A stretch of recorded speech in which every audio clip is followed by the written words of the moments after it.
Suresinin 31. ayesinde buyurur. Bismillahirrahmanirrahim. Ve kezalike cealna likulli nebiyyin eduven.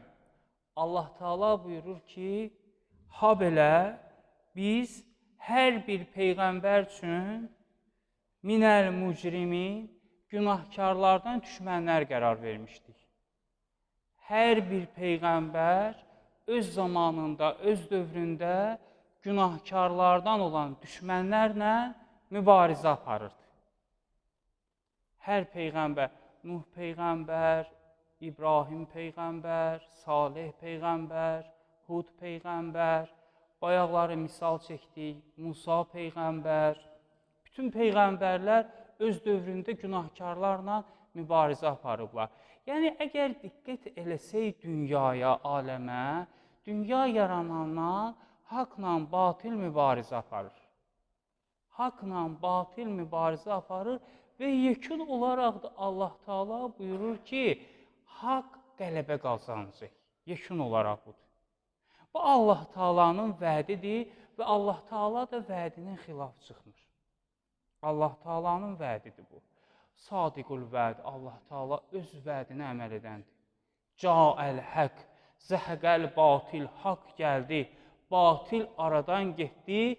İnnəl batilə kanə zəhuqa, batilin işi aradan getməkdir.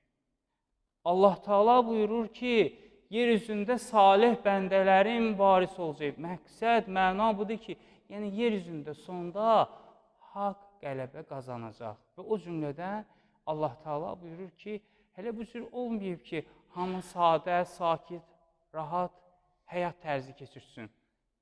Bir müddət çətinlik olub və həmin çətinlikdən sonra asanlıq olub. İnnəl mə'əl usri yusra. Həqiqətən, hər çətinlikdən sonra bir asanlıq var. Hər çətinlikdən sonra bir asanlıq var. Peyğəmbərimiz sallallahu aleyhi və alihi və səlləm Məkkə dönəminə diqqət etsək, nə qədər əziyyət çəkib, nə qədər işgəncələrə məruz qalıb, nə qədər təhqir ediblər onu.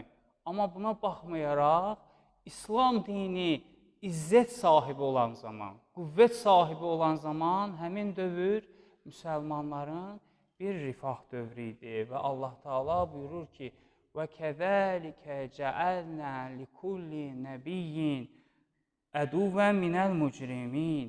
Həqiqətən